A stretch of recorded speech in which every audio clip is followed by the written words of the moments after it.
What's going on, college football fans? Listen, it's your boy Coach I. Another episode of the Fanatic Sports on the Fanatic Sports Network, man. We in here to talk some college football. It's been a while. We're getting back in the grind, man. It's off season, it's talking season, and that's what we're here to do. We're here to talk about it, man. If you new to the channel, hey, we talk college football all the time, particularly the SEC. And also in basketball season, we talk SEC basketball as well, man. So without further ado, we're going to jump right into this, man. We're going to bring in my boy, my co-host from another show, Respect the Hedges. Man, it's my guy, Shawty Parker. What's going on, Shawty? Coach, what's happening, man? What's going on? Hey, man, trying to jump back in this thing, man, talk some football, you know what I'm saying, here on the Snap Count on the Fanatic Sports Network, man. You feeling good tonight? Yeah, man, it's a slow build. It's a slow build, you know what I'm saying? Trying to get back in the swing of things, but we ready. That's right, man. Hey, tapping in with us on Facebook, on Just My Damn Opinion, which is Shawty's show, where he talks sports and barbershop talk and everything. Make sure you click the bell on his channel. You never know when he's going to pop up, have a conversation for you. Make sure you hit the bell here on the Fat Addict so you can keep up with the content, man. Listen, y'all already know what it is, man. You saw the title. We in here to talk position groups, particularly the wide receiver position group in the SEC. Some people made some upgrades. Some people made some downgrades. We're here to talk about it. We're going to talk about our top five and talk about a little bit more, just going in depth, talking about the SEC wide receiver room. So just as a whole, Shawty, you feel like the wide receiver play, like we had some big names come in, early last year, with Cam Coleman and Ryan Williams and Nick Harbor bust on, trying to bust on the scene in South Carolina. You think overall the wide receiver play will be better in the SEC this year? You know what, Coach? It's interesting you asked that question because, after doing my homework and, getting this assignment, I was able to go out through the SEC and look at these rosters. And I'm going to be honest with you. I wouldn't be surprised if there's a downtick. Now, is that going to be because of wide receiver play or because quarterback play may be a little bit of both? Definitely a little bit of both. They go hand in hand. Definitely they go hand in hand for sure. I got you. Shout out to Stevie G for getting in. He said he's here for 20 minutes, man. Got an NBA playoff game. Hey, that's understandable, Stevie G. We appreciate you, man, stopping by for the time that you are here. Garrett in the building. What's going on, Garrett? He said same thing. Got that NBA coming up. Listen, man, we're in the middle of it, in the thick of it. Hey, man, we got a former dog out there doing great things, knocking off great players in Ant Edwards. So, yes, sir. Hopefully Ant can make it to his first NBA finals this year. We'll see how that rolls in the next round, man. So, hey, man, let's go ahead and jump into this thing, though, Shawty. I want you to give me your top five. You know what I'm saying? Give me your top five SEC wide receiver rooms. Oh, okay. Not one by one, just the top five all the way through. Well, give me the top five, and then we're gonna talk about it. So I'm gonna give you my top five, but I'm gonna pull a E-Rod. I'm gonna give you an honorable mention, and my honorable mention is gonna be UGA, and that's gonna be not because I'm just a homer. It's just really based off of the potential, right? The actual athletes that we have on the field, the big size bodies we got, and we got speed, we got burner. So I think I'm gonna put us at honorable mention. I won't go too in depth with us, but Georgia's gonna be my honorable mention. 5, believe it or not, I'm going South Carolina. 4, okay. I'm going Texas. 3, I'm going Auburn. Okay. 2, I'm going Bama. 1, I'm going LSU. I ain't mad at that, and we're gonna get into your 5, and we're gonna get into my 5. We'll talk in depth about them. Just wanted to get yours out there, then I'm gonna get mine out here. So, if we were saying honorable mention, I'm gonna have to go because I ranked all the rooms 1 through 16, but I'm only gonna talk about the top 5. But my honorable mention would be 6, 7, and 8. You know what I'm saying? The teams that might come in 6, 7, and 8. Like you, I have the Georgia Bulldogs in that honorable mention group, in that next 3 out. Like they say in March Madness, the first 4 out.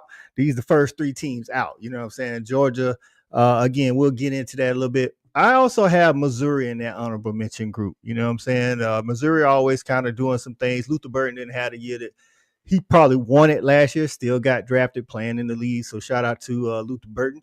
And then in Oklahoma, those are my 3 honorable mention teams right outside of the top 5. So my top 5 in order, going 5 to 1. 5 is Arkansas. 4 is LSU. 3 is Auburn. 2 Ole Miss, and 1 is Alabama. Okay. So those are my top 5 schools. Now I did not take into account who's going to be throwing on the ball. I just, kind of like you, I'm looking at production. You know what I'm saying? We can sit here and speculate about what incoming freshmen might be doing and things of that nature. But if you did it at the school already, that's a plus for me. If you did it on the Power 4 level, that's a plus for me. Now, there's some group of 5 guys that transferred into the conference. I'm giving them a little bit of credit for doing it at their school as well. Not as much credit for doing it at a SEC school or a Power 4 school. And then you got some FCS guys that's making that jump. Shout out to them FCS guys for doing enough to even get looked at by SEC schools. Right. So we got some people getting in the comments. Ben G joining us. What's going on, Ben G? Appreciate you getting up in here. You say it's a shocker. Shocker who? The Georgia? Yeah. You already know. They're not even in the top 5. We got them in. To be honest with you, I got Georgia ranked there. I ranked all 16. I got Georgia ranked at 8, by the way. Stat guy. What's going on, Stat? Shawty, you just joined us. Shawty had your South Carolina Gamecocks wide receiver room in the top 5. So Shawty, talk a little bit about your top 5. So to your point, kind of how I did my criteria, it was very similar to yours, but what I had my number 1 criteria, which what I did was it was returning production. Gotcha. So that was just a little bit of a caveat. So if you was already there and you came back, you got more credit for anything else. So it was the returning production.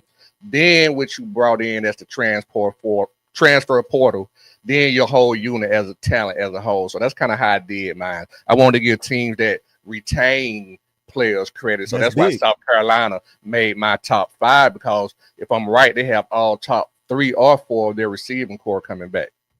They did. So for me, that's big to already have all your guys coming back, knowing the system, having a chance to gel, and just hopefully. Then they got bodies. They got one guy 6'5" and Nate. They got another boy 6'4". And I don't know the other kid named 6'4". I ain't have his name down. Mm-hmm. And then they have Maceo Bennett, the kind of more of the route runner, shifty guy. So I think they have it all in their first 3. So that's why I give South Carolina so much credit, just having all their production coming back, being in the system, and having players at every level. Okay.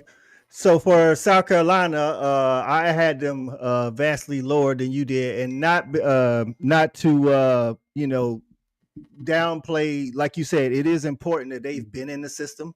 Not a lot of schools. If we see, actually, a couple of schools in my top 5 actually didn't bring anybody back of significance, I would say. The reason why, I talked to Stat Guy about this, and he kind of felt the point I was making.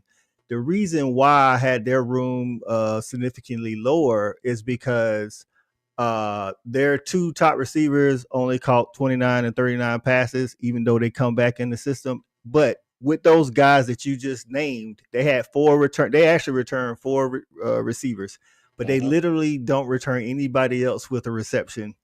And when I think about being 1 injury away, like, that's not a good thing, especially when you in this day and age in college football. When you and I was in school, when you played, we ran a lot of pro sets where it was only 2 wide receivers. So you really probably only played 4 to 5 receivers a game. Now teams are playing we played 4 and 5 at my high school. Well, at your high school, yeah. But when we was first at Georgia, CA came in playing 4 wide, but then Dunning kind of cut a little bit of that out. But back in the day, we didn't use as many wide receivers. Right. Now you're using like 6-7 wide receivers as a rotation. You know what I'm saying? So that's the only thing I gave them a knock on that, and the fact that, like I say, I still want to see a little bit more from Nick Harbor. He's got that body type. He's got the speed. He's physical. He's athletic. I want to see him put it all together on the field. So, but I could see your point. You know what I'm saying? Because all 4 of those guys played for South Carolina last year, so they already know the offense. Like I said, that was my number one criteria was returning production. Gotcha. And they was number 5, correct? Mm-hmm. All right. So my number 5 was Arkansas. Arkansas, for one, because of the system they play in. You know what I'm saying? It's Bobby Petrino. These guys, and actually the leading receiver yards wise from 2024 was an Arkansas Razorback. It was Andrew Armstrong. He actually got picked up as an undrafted free agent this year. So shout out to him. But the guys they bring in, this is one of those teams where they got 10 guys, wide receivers, that actually have caught a pass in college football. Now, the guys that's returning to Arkansas aren't at the top of the list with the number of receptions, but the guys they brought in a guy from Stanford, Ishmael Sis. He had like 26 catches. Omega Blake, who came from Charlotte this past year, but he played at South Carolina 2 years ago.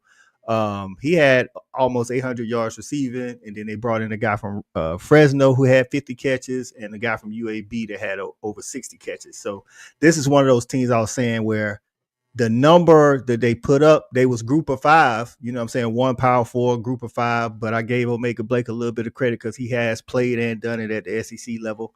So, and then on top of that, playing with Bobby Petrino, you know, I'll be honest with you, if I was in shape, Bobby Petrino probably would get me 30 catches, to be honest with you. So that's Arkansas coming in my number 5. So who's coming in at your number 4? I like that. So again, going back to my criteria, returning production, that's why Texas come in at number 4. But before I get to Texas, South Carolina returning production between the 3 or 4 guys was around 78 catches and 1,200 yards. Facts. Texas, they bringing in back two guys, roughly 103 catches and 1,400 yards. So as a wide receiver room, basically, if you get half and half, you got 2 guys, 2 of your starters, 50 catches, 700 yards. I think that's pretty strong with another guy coming back that has some kind of, play, but not a lot. They lost a lot, but you know. So I got Texas coming in at number 4. I got you. Yeah, they bring back DeAndre Moore Jr., Isaiah Bond, and Ryan Wingo. Like you say, those guys combined for that 103, I think. They also went to Stanford and got them a guy in Emmett Mosley, who actually had 48 catches at Stanford. So they definitely have a solid room. They kind of got dinged a little bit on my side for the same thing South Carolina, because in their wide receiver room, they only have 5 guys who've actually caught a pass in college football. Now, they have a lot of good young talent. Texas has recruited with the best of them the past 3 to 4 years. So I expect their room to be good anyway. I think Arch is going to play a role in that. And you got Sark calling the plays. So all of that, at the end of the day, they may end up having, like you say, top 3 receiver room. But going into it, I just dinged them a little bit because of that depth. You know what I'm saying? Because having a good room is to me, of course, returning production and depth as well. So, but I see it. I can see it. Like I say, I like Isaiah Bond. I'll be honest with you. When I was looking it up, I thought Isaiah Bond had went to the league, but he back. You know what I'm saying? So back for another season. I expect him to do a lot more this year, to be honest. All right. So my number 4 is LSU. LSU. Listen, man, one thing I found out about LSU, you know, in the mid 2010s, man, is like they keep some wide receivers, whether you know them or not. You know what I'm saying? Got my cuz checking in. What's going on, Will? Appreciate you getting in. Hey, you listen, how you just right in time for your LSU Tigers? Talking about the LSU Tigers wide receiver room. Shout out to my cousin Jerry, he a LSU alumni. But listen, man, they bring back Xavier Thomas, who had 23 catches, but what they added out of the portal, I like. Barian Brown from Kentucky. We know how electric that guy is. We got to see him, you know, up close and personal playing against Georgia. They bring back Aaron Anderson. So 2 guys, Xavier Thomas and Aaron Anderson, to your point, they already in the room. You know what I'm saying? They already in the room. They are the 2 top 10 SEC receivers, period. Right. So now you got Barian Brown. You adding to that. Now, reason why I held off. I thought he left. Barian Brown was gone. No, Barian Brown transferred from Kentucky to LSU. Oh no, I don't know why I thought he left, but because I stretched him out, but I still had him at number 1 even without him there. Yeah, But I'm giving up my. I already said that though. but yeah, you did. But the reason why, so Barion Brown had a pretty decent year last year, 29 catches, 361. But we saw how electric he was. He can add to your team in the return game as well.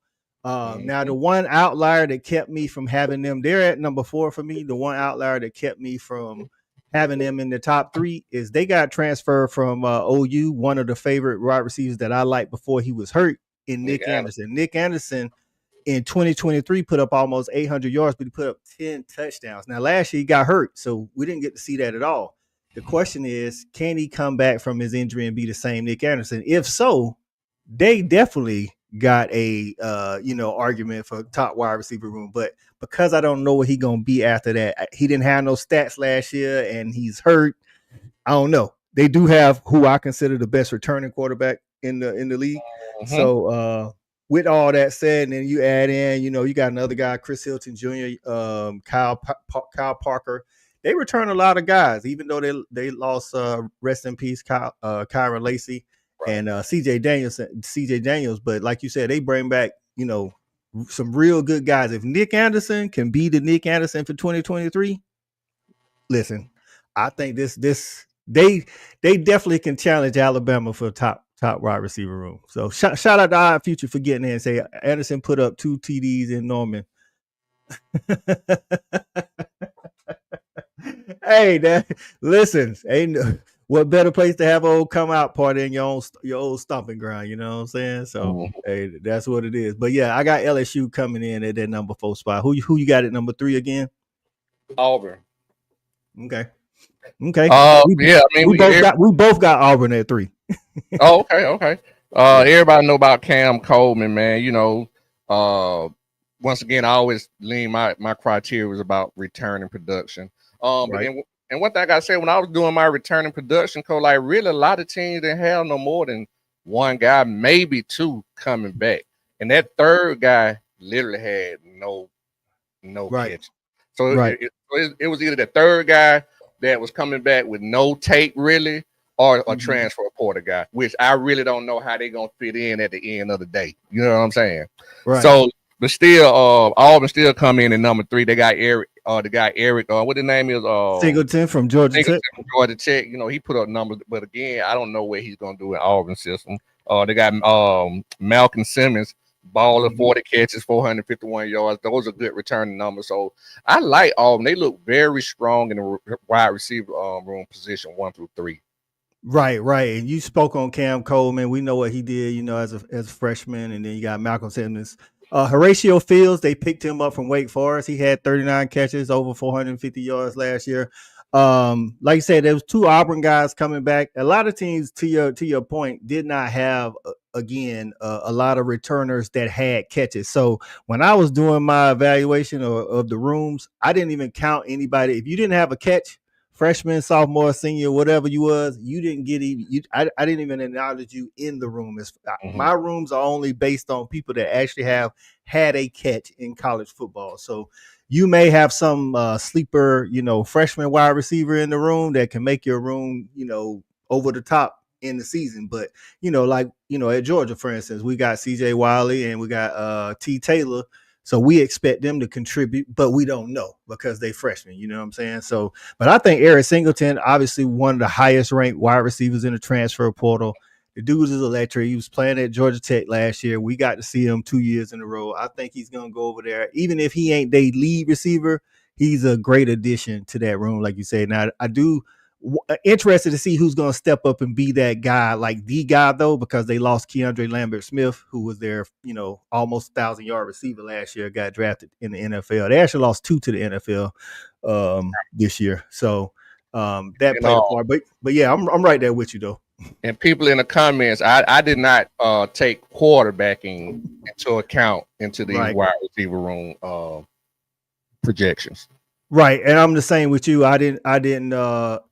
In my mind, of course, I know having that quarterback can help, but I actually thought more about the system that they play in than the quarterback, because there's a lot of questions at quarterback, and like our futures pointing out, Auburn don't even know who they got gonna have at quarterback this year. Right. But the guys that they're gonna be throwing to, whoever the quarterback, whoever wins that job, is gonna have a good plethora of weapons to go to. So, but we both got both our Auburn at number 3. So Yeah. I'll go ahead and go with the number 2 that I announced. It was Ole Miss. Ole Miss is one of those teams who pretty much replacing everybody of significance. Let's just say that. You know what I'm saying? They lost Trey Harris, who was the second leading receiver in the SEC, got drafted. They lost Jordan Watkins, drafted. And Beanie Wells, or not Beanie Wells, but Antoine Wells, that played at South Carolina, transferred to Ole Miss. He got picked up as an undrafted free agent. Like, they lost a lot of guys. They lost 4 guys to the portal that actually had a catch but didn't make a lot of damage last year. But they did bring in some key guys from other schools. And the reason why I gave them so much credit for what the guys did at the other schools is because we've seen Lane Kiffin do the same thing. I mean, every year Lane Kiffin star players are transfer portal guys, right? So I have to give him the benefit of the doubt that he can do it. You know what I'm saying? The same with these guys. He brought in a guy from now their second lead, I mean, their third leading receiver is back in Caden Lee. He had 874 yards. But then they went out to Oklahoma State, got Dejon Stribling. He had over 800 yards. They got Deuce Alexander from Wake Forest and Traylon Ray from West Virginia. And then they got 3 other guys who and they got Caleb Odom. So they got Caleb Odom from Alabama, who's a young guy. They had Harrison Wallace from Penn State. So they you remember earlier I was saying that I deemed South Carolina for not having depth. That's one thing that Ole Miss, because of the transfer portal, that's another reason why I gave Ole Miss a lot of credit. Because again, it'd be different if we said with Georgia, you know what I'm saying? We ain't in the transfer portal hard like that all the time and turning guys. This what Lane Kiffin do every year. He transfer portal guy. So I gave him a little bit more credit than I would at another school.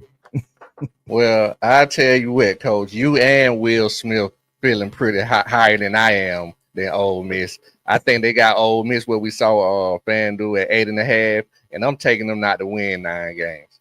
Not this year. You taking the under? Take a step back. Yeah, I think they take a step back this year. I got to look at their schedule.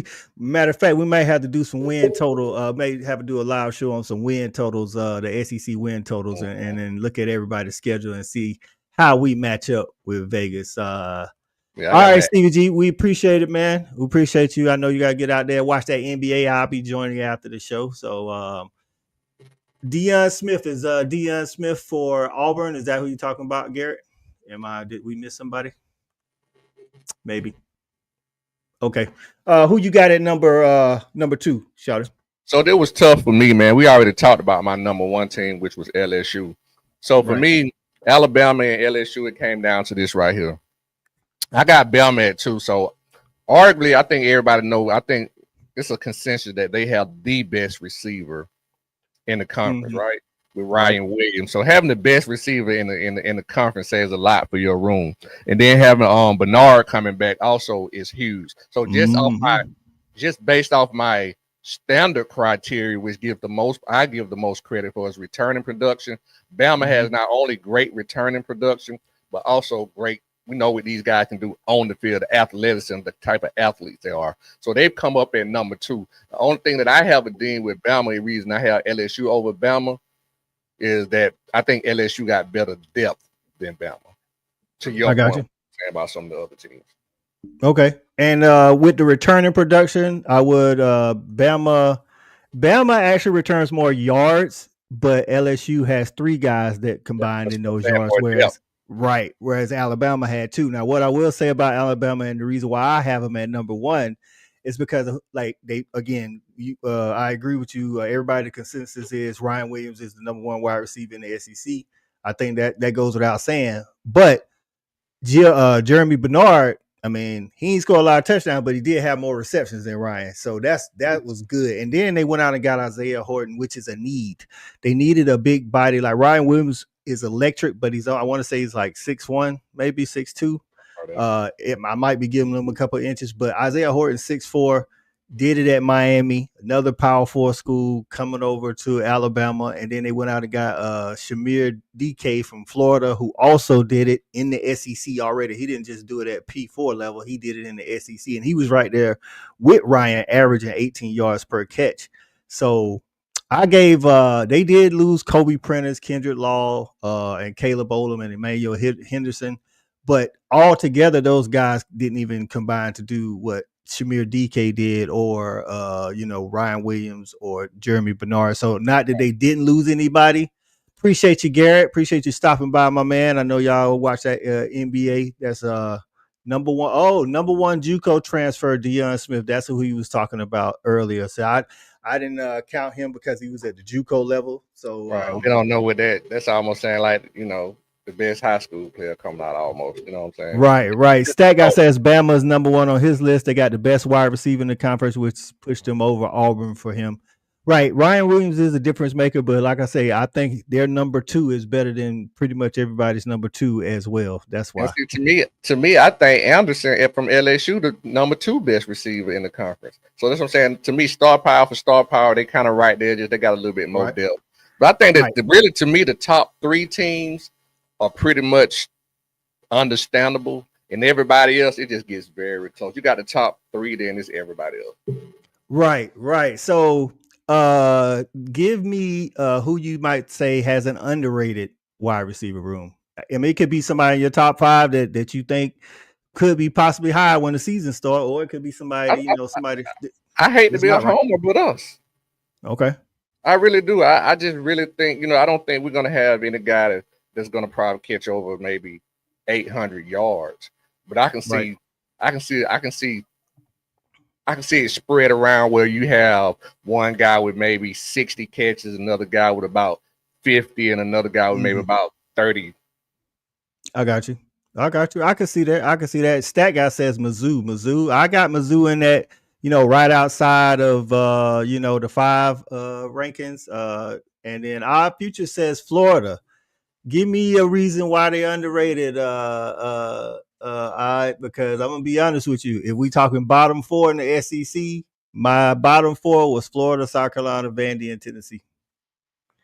Now, one of the reasons is because the amount of production you bring back and the amount of depth you have. And like Tennessee, we already know Tennessee was ravaged from Dante Thornton going to the NFL, Bruce McCoy. He graduated and retired from football due to, I guess, medical complications. Squirrel White hit the portal, Chaz Nimrod. Like all these guys is gone. They best receiver coming back. Matter of fact, the only receiver that they got that had double-digit catches is Chris Braswell with 29. So that's just why I did Tennessee like that. Now, Florida. How accurate is Lagway? What did he complete, like 58%? 58%. Now, that ain't good. Now. This is who they bring back. They bring, now to their credit, they bring back three to four guys. Actually, they bring back 6 guys with a catch, but those last 3 only had 1 catch. So I didn't really, saying that ain't. I'm just saying, it don't matter who you got in the room. If you only getting the ball 50% of the time, it ain't good. They got Eugene Wilson, Aiden Mizell, and Tank Hawkins, who all combined for a total of 46 catches and 568 yards, where other teams had 1 guy to do that. You see what I'm saying? That's returning. Now, they did go out and add J. Michael Sturdivant from UCLA, and I know that sounds like a splash name, but if you look deeper into it, J. Michael Sturdivant's on this will be his last year of college football. His previous 3, well, he's a redshirt senior. His previous 3 years that he played, he actually went down in production each year. So a lot of guys did that too. Right. Like he started out where he was like a 800-yard guy. Then he was down to a 600-yard guy. Then he went from Cal to UCLA. Then he was like a 300-yard guy. So he's showing me a trend of going down. So I don't know. Maybe Florida rejuvenates his career, but it's hard to give.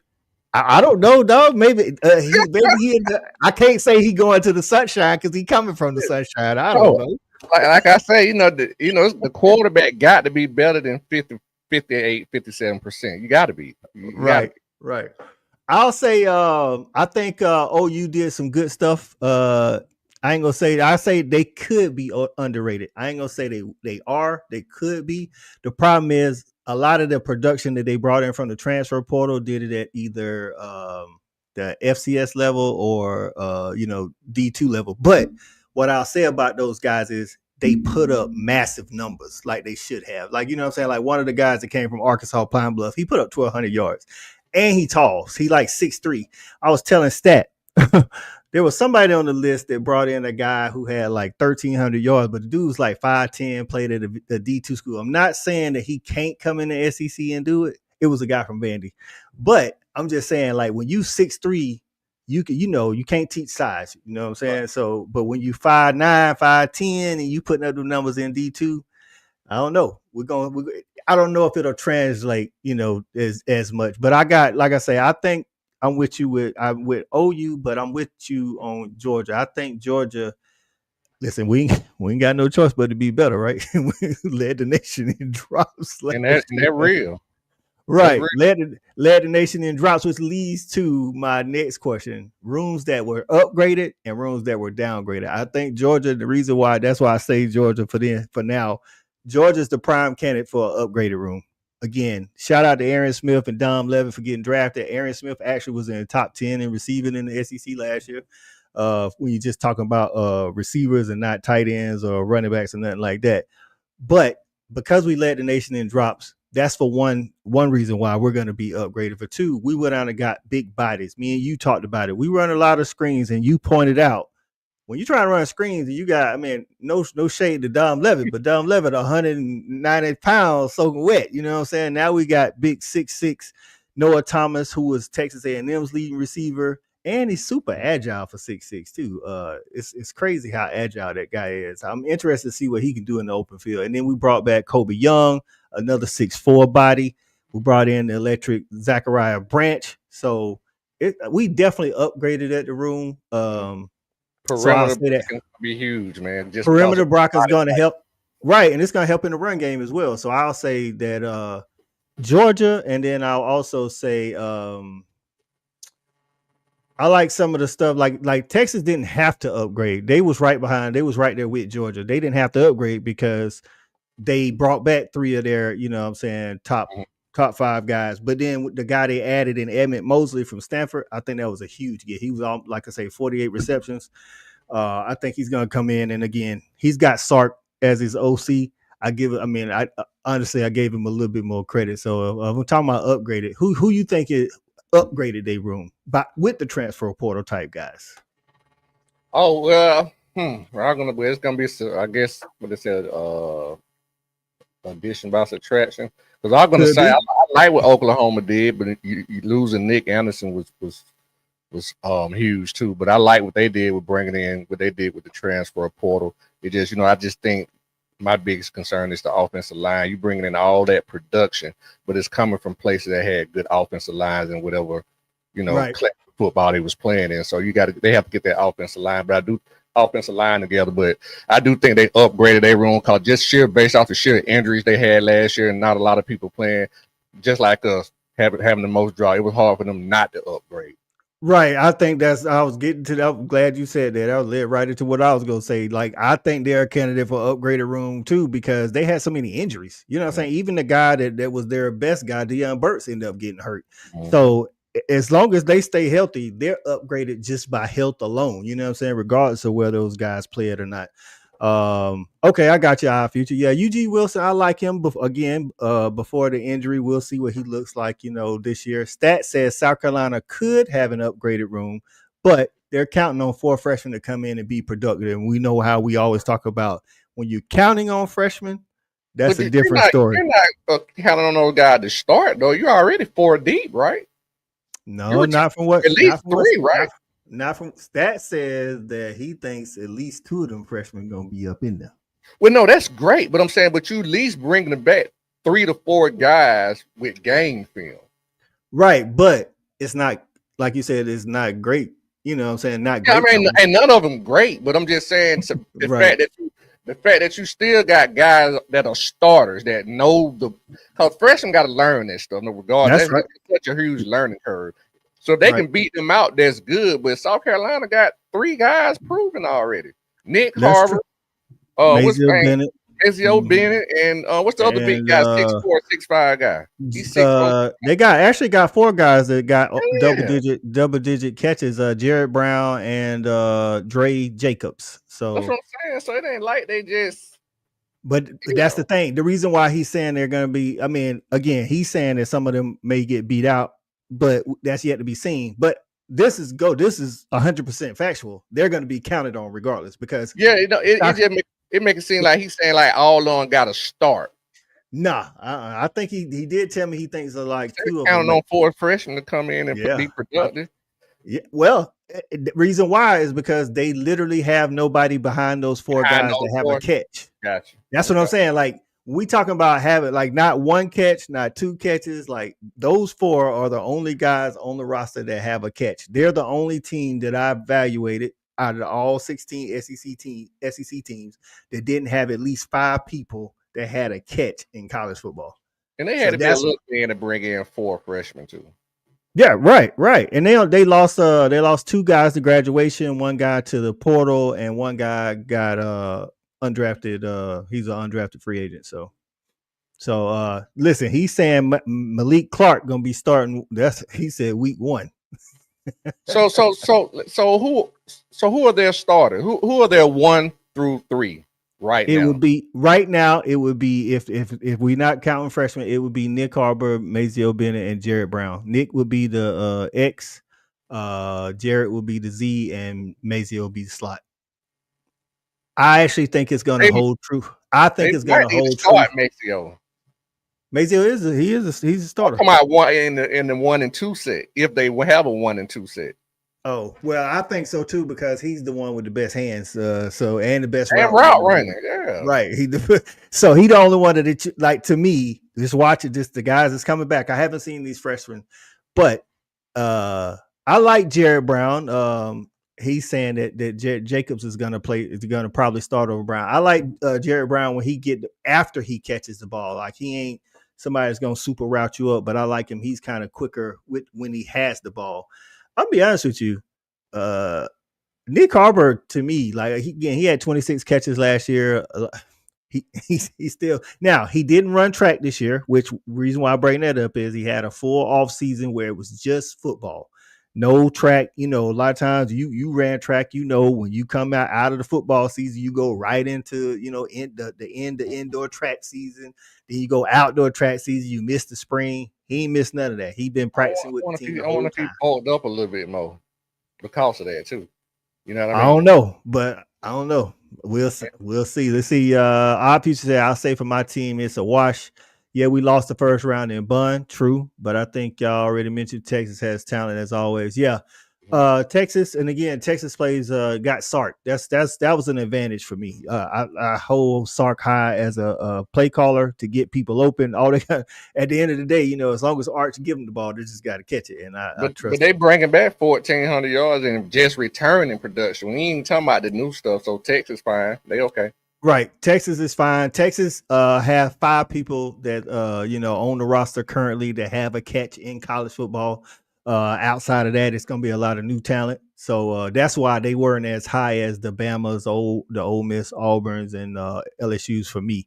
Is because they got 5 guys. Again, Texas is one of these teams that use 3 wide receivers on a regular basis, sometimes 4. So they're going to need a little bit more depth. And I assume somebody's going to step up, but I can't count on that currently. So. Like always about the Manning. That's what Texas is going to be about. Manning. Right. 7th round QB. Yeah.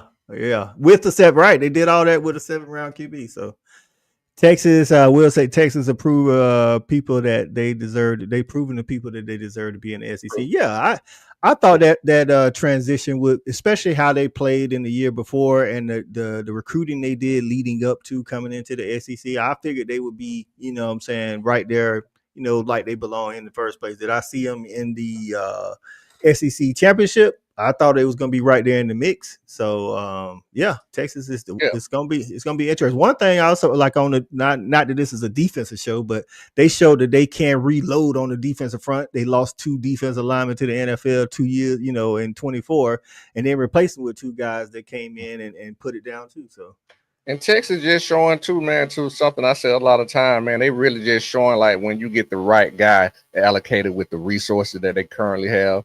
I mean, Texas is just showing you what Texas program is capable of doing if you get the right guy. Right. Now, They've downgraded always room. had athletes and resources, right? But they just never really had the right guy since Mac, right? Right. Now, downgraded room for me easily was Tennessee because of all the losses. Like they went from, and this is not even talking about who they're gonna have at quarterback, which we don't know, but they lost the most production out of everybody in the SEC, and whether that be to transfer portal, graduation, NFL. Like they lost 5 guys to the portal that had a catch. You know what I'm saying? And one of those guys was in to have a bigger role, had a big role. Squirrel Wright lost him to the portal. He ended up going to FSU. And then again, they lost Dante Thornton and Brew McCoy. You know, one went to the NFL, one's out of eligibility. So, like, they got 4 guys on the roster that have a catch, and one had 29 catches. The other 3 combined for 13 catches. So it's another team that might not get 8.5, over 8.5. Because I wonder they 8.5. Right. I wonder when they was doing those win totals, did they do that before or after? Because you know they had Nico high. I've personally never been super high on Nico, but the college football world was so. But we'll say after that, but they got from Georgia, they just turned it up. True. Not to get sidetracked again, y'all probably touched on this in the future. It seems like the vast majority of teams in the SEC lost key players. Yeah, this is. I think you hit on that, and we can touch on that a little bit, Shawty. I mean, this goes to we talk about returning production. Shawty mentioned it. Most teams, if we're talking not transferred in from a Power 4 or whatever, just the guys that they bring back that was already on the roster with catches, not a lot from any team. No more than, I think only team that had more than 3 was LSU, Auburn. I think it was only LSU and Auburn. Tennessee had 4, but Tennessee had 4 and South Carolina had 4, but Tennessee's 4 combined for like 42 catches altogether. You know what I'm saying? So they did have catches, but they was probably in mop-up duty or something like that. But this is a good point. I think it is wide open. I think it's more open than it was last year, to be honest, because not only and to your point that you made early in opening the show about wide receiver play may be down because it goes hand in hand with quarterback play. Last year, you got to think coming into the season, there was, even though he hadn't taken a start, there was hype around Lenoris. There was hype around Jackson Arnold at OU. There was hype around Carson. He was the front runner for the Heisman. Quinn was right there in that discussion. Ewers from Texas. You had Jackson Dart. You had Nussmeier. You had Jalen Milroe. So you had a lot of names coming into the season. Now, I mean, we got a couple of names, but for the most part, 16 teams, that's only like 4 teams where you like, oh, okay, their quarterback gonna be good. The other quarterbacks can be good, but do we think they like what's your like the world, the sports world is high on DJ Ladway? What's your where you at on DJ Ladway? You kind of middle of the pack on him? You asking me? Yeah. I just talk. Listen, I see. This is the thing. Everybody thinking about his ceiling. It's always about the ceiling and potential. Right. I just told you about the 58%, man. You 58. You can't do that, Cole. You can't take nobody nowhere at 58%, man. You gotta do better than that. You know what I'm saying? That's tough right there, though. And that's really like the quarterback play is really what's going to distinguish this league from the Big Ten being the best league in the conference this year.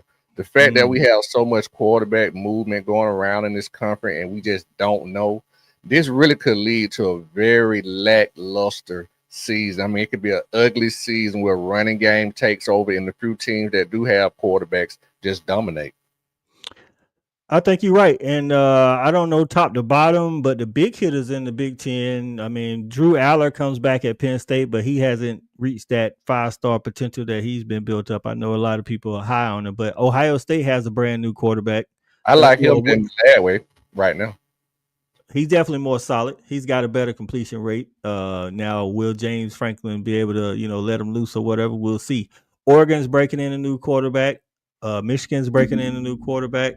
Ohio State's breaking in a new quarterback. So just across college football, like if you're talking Big Ten, SEC, it's gonna be interesting because again, and some of these guys could turn out to be real good, but we don't know that yet. So obviously it was pretty mid-year for quarterbacks in the conference last year, right? But they at least had the, coming into the year at this point last year when we was doing You preseason had more hype talk, star power, yeah. we Just the had a lot more cat. star power, right? The only quarterback that turned it up was Nussmeier. Now, I will say Jackson Dart held his standard at Ole Miss. He did get hurt in the middle of the season, but I would say Nussmeier and Dart for Dark, me were the two that held their end of the bargain. Brady Cook from Missouri, he came in with some fanfare. I don't know if I ain't gonna say he didn't play now, let's good, be but honest now, Sellers and old boy from Arkansas to kind of lit it up too now.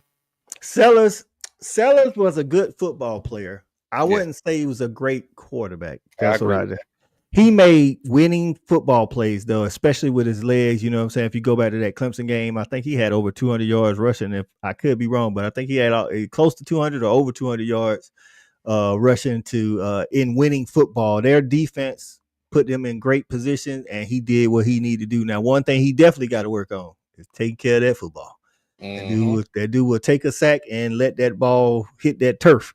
So he's gonna have to start taking care of that football. They can't lean on him as much as they did last year. Matter of fact, he may not make it through the season. Right. Yeah, he definitely led. Like he definitely lived up to his hype, and he had hype coming in and hadn't started. You know what I'm saying? He was a redshirt freshman. I know a lot of South Carolina fans was building him up, and he did. He came in and did what he was supposed to do. Now the thing is, he's gonna have more on his shoulders this year, though. So that wide receiver room gonna be even that much more important this year because I feel like they running back will get cleared, but he has not been cleared to play from the NCAA as of yet. The guy they got from Utah State that had like 1,200 yards rushing last year at Utah State. You know what I'm saying? And Rocket had that good year. Rocket helped him out a lot of bit. Rocket Sanders, shout out to Rocket, got picked up NFL, undrafted free agent. So I think a lot more this year will be put on Sellers and that passing game. I hope they don't put it on his legs. They can't. He won't make it through the season. He took too much of a pounding last year. But that's to be honest with you, dog, that's part of the Sellers thing, though. He said can't make plays on the sideline holding the clipboard like this. Right. Stat said they had a trash ass wide receiver room. You got them same folk coming back. I just hope they get better because they don't been in the system 2-3 years, all of them. Well, the good thing, and I will talk about Mazio, you know what I'm saying? Mazio started the year better than he finished because they kind of they basically took the ball out of his hands, you know what I'm saying? I think they started trying to get Nick Harbor the ball, and I'm not saying they shouldn't. All I'm saying is he had a lot of catches, a lot of touchdowns in the beginning of the season. He showed that he could get behind defenses, he could be the possession guy, and like you said, I think if they had some 2 wide receiver sets, he should for sure be on the field. If anybody in that wide receiver room should be on the field, it should be Mazio Bennett because be honest with you, he's the only total package wide receiver that they have. You know what I'm saying? Like everybody else. Other guys, you can't coach. God give it to your size. That's the only thing. Yeah, hey man, I can't help my nephew ain't but 6 foot, man. Saying you talking about the other guys 6'5", 6'6". One don't run a 10-1. You know what I mean? Right. Hey, you can't even, like you say, you can't teach that. He run a 10-1. He's 6'5". So again, that's gonna be key. I'm interested to see in those first couple of games his progress because again, I think it's critical for his development that he did be with the football team healthy all season. You know what I'm saying? Didn't have to split time with track.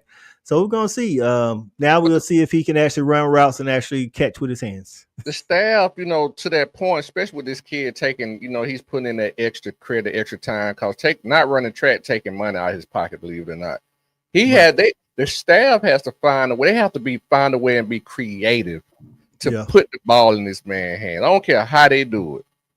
Right. I don't want to see him on no reverses and nothing like that because he ain't got no hips. He can't turn no curve. But find a way in the passing game to get him the ball. Put him on some drag routes. You know what I'm saying? All the way across the field. But that don't mean he have to run across the field full speed, blazing fast. But he's just a big body. Keep him in that that 5 to maybe 12, 13-yard range. Run him on curl routes where he can post his body up. Combat routes where he can post his body up and keep defenders from the ball. Backside shot. Just be creative. You got to find a way to get this kid the ball, man. You got to. Right, just like you said with his body, that helps on drag routes too. If they are playing man, he's running drag route. If the DB gets behind the step, it's not like he can come across Nick. And like you say, I don't know if he's gotten bigger. Maybe he has, but even the body he had last year, it's like basketball. You know what I'm saying? Once you boxing out, he's just too big to get around. And then when you get inside the red zone, now he can become that jump ball guy. So stop. He said Nick Harbor gonna be returning kicks this year. No. Don't do not put his body too big. You don't want to expose him to that. He too big and long. Don't expose him there, please. Oh, that's a joke, right? Right. I think he's that serious. They need to be looking at my guy for the return game. He's the one that's electric with the ball, Jared Brown. Like, man, don't expose that, man. He too big body. Don't expose. And again, like I'm not big on guys that he said 100% facts. He's returning. He's not shifty. He's not shifty enough. For me, if I'm coaching, I'm never putting anybody back there that can't make somebody miss in the open field, because as big as Nick Harbor is, there are some guys on kickoff ready to take him down. You know what I'm saying? He's a big target. You know what I'm saying? Coach, a guy like that, he too. See, a guy like that, he'll get exposed because the first guy ain't gonna bring him down. So the guy that come to clean him up, that's how he get hurt. You know what I'm saying? Because the first guy ain't gonna never bring him down. Really, it's the guy that gonna clean them up. Don't put them out there on special team like that, man. Please, coach. Right. He said, all right, say Harbor is a creative player, right? Like, speaking of that, Stat did tell me if you throw a deep ball to Nick Harbor on the game, it's pretty much 100% catch. So yeah, I heard in the beginning of the year it was broken when it first came out, like he was the best receiver on the game for real. Right. Now I don't know if it's been updated again. I don't have the game. I technically had a game, but I ain't got no gaming system. I actually won the game in a raffle. But is Harbor a football player that's an athlete or an athlete playing football? I personally think he's an athlete playing football. No, he's not an athlete. He's a track runner playing football. That was the same thing. That's what it is. Yeah. Well, athlete, he could have been a pogo player. He could have been a great hopscotcher. You know what I'm saying? And he might be. Who knows? But you're right. He is definitely a track guy playing football. Again, he has 2 more years, you know what I'm saying? And we'll see. Actually, 3 more. No, 2 more. Is it 2 more? Is he a sophomore? 2 more. Okay, 2 more years. We'll see what dedicating.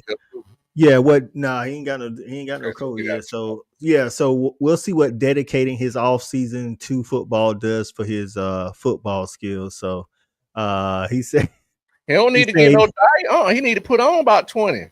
He said that's why he said Zion. Because he's been putting on weight since he got to the league. Yeah, man. Listen, man. Hard put on about 20 pounds, get up to about 255, 260. Man, where my boy, the guy from Florida, Bullard, back in the day. That's Javon Bullard right there, man. Coming out the age. I got you. Well, I don't know if that's gonna happen, but that would be interesting. Opposite Dylan Stewart, but I don't think that's happening. I think that ship has sailed. I think he wants to be a wide receiver. I think he's gonna go to the league because of, like you said, measurables. If he stays healthy, he's gonna run. I ain't gonna say he's gonna run. No, I know people out here probably think he's gonna run like a 4.240. He won't run no 4.240. I'm just letting you know. He's faster than quick. He'll probably run a 4.3, high 4.3. You know what I'm saying? Yeah, he'll run a high 4.3. That's like people were surprised Arian didn't run like a 4.29 or something. Like, dog, Arian is a legit 6'2", dog. You don't come out the blocks that fast. Like he's a long strider. But he's not quick though. He's fast, but he's not quick. Arian not shifty or not. He's not in. You know what I'm saying? You got to be quick and fast to run those 4.29s, though. Like, it'll be. So I think like you said, he'll run a high 4.3, but then he gonna get on the bench press. I'm assuming. I mean, his body type say he should be the strongest wide receiver in the draft. Coach, that is thing. Get with him, he ain't got a bench. I'm gonna be honest with you. All he got to do is run, Coach. That's all he got to do. Somebody gonna take a shot. Cause he gonna be 6. He gonna be 6'5", 235 pounds, 230. Right. I mean, you gotta take a flight. It is what it is. So, do we finish the year? Last question. Do we finish the year with Ryan Williams still being considered the best in the SEC, or do you see one of these guys we talked about today kind of coming in and getting some of that shine? Well, it's possible that Arian, not Arian, Anderson from From LSU LSU? could do that just based off sheer numbers because I think he's with a better quarterback. He's going to probably get more attempts as well, and whatever attempts he get, going to be at a higher percentage. But I'm just going to be honest with you, man. Ryan Williams is different. Right. He's just a special athlete, not taking anything away from anybody else. But he's special, man. I mean, he's just one of those guys that come around not too often. He's a very special kid. And I don't know if you just got to watch. If you watch the film, I really can't explain it. Like, he's different. He make plays. He do things that the greatest athletes and the greatest players who you think do. He make it look simple. He do it routine. Him and the guy, I don't want to jump conference, but the guy from Ohio State, they just different. But I just think Ryan different than the guy from Ohio State. The other guy just more physically. He got a more physically gifted body. Right. But athletic wise, Ryan is just something else, man. Smooth, fluid, man. Yeah. So yeah, I'm gonna go with Ryan. I'm with Stat. If anybody, again, somebody like you say, Anderson, numbers wise, could definitely put up more, because he actually put up more numbers last year, even being he was actually their leading receiver last year. Kyron Layson was actually their second lead receiver. But Cam Coleman from Auburn. Now, again, to your point, it's going to depend on who throwing the ball. I mean, right now we don't know. They got a three-person race out there. They got the talented 5-star freshman. Look like he gonna win. They got Jackson Arnold, and then they got Daniels from Stanford, Ashton. So, like you say, I've been hearing that the freshmen been doing good. So that's going to depend though. But to that point, I mean, we don't know what Ryan gonna have at quarterback either. So not that he had a great person last year, but one thing we know Jalen Milroe was gonna do last year is try to throw the ball to Ryan. So we're gonna see if Caleb Coleman can do that. If you said Williams can take a 5-yard slant to the house at any second, yeah, he's the best. He's definitely the best going in. Now, who has the best season is gonna definitely depend on quarterback play. I don't think he'll probably have the best season, to be honest, not statistically. He says, if you say Ryan Williams is worth 2 wins alone. Listen, I can tell you this: he definitely bailed out Jalen Milroe a lot last year. So, I think they'll have a better passer at quarterback this year. Possibly, I mean, because I don't think Milroe was a great passer at all. But I don't know if they definitely won't have a better athlete at quarterback. Now, leader and playmaker, yet to be seen. I don't know. He may get the most attempts, but I wouldn't be surprised if what's his name? What's his name with the B? Jeremy Bernard. I wouldn't be surprised if he had a better season statistically, like more catches. Yeah, Ryan might have more yards, like higher yards per catch type thing. Yeah, and more attempts, but I wouldn't be surprised if the other guy ended up with more actual catches. Got you. All right, man. Well, hey, that's been our SEC wide receiver room rankings there.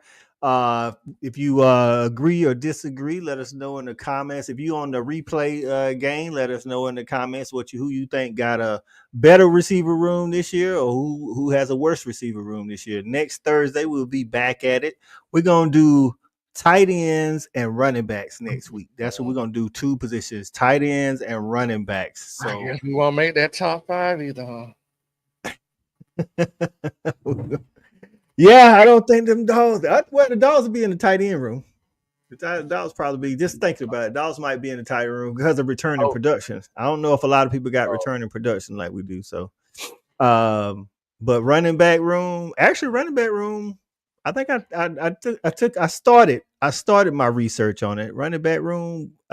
We right there. We battling for top 5. We might get in there. Okay. We might get in there. We'll see. So shout out to Nate Frazier for what I'm saying. He actually was up there because I already kind of looked at the stats from last year and who's returning from those stats. So a lot of the big dogs gone. Don't hurt us. Yeah. Now, when you talking about depth as far as people who played at Georgia, yes. Right, that's gonna hurt us. But when you count in the guy we got from Illinois, you know what I'm saying, he did play at a Big Ten school, you know what I'm saying? So we'll see. But yeah, man, we appreciate y'all joining in, man. If you was on Facebook, hit that thumbs up. If you was on YouTube, hit the thumbs up. Like and subscribe. Make sure y'all go over to Just My Damn Opinion, Shawty Show, and hit that like and subscribe. Turn on that bell notification because you never know when he gonna pop up. Shawty, you got anything else before we get up out of here? No, man, we'll catch y'all next week, man. Once again, hit that like and subscribe button, man. Hit that bell so you can get notified, all that good stuff, man. And yeah, catch us when you can.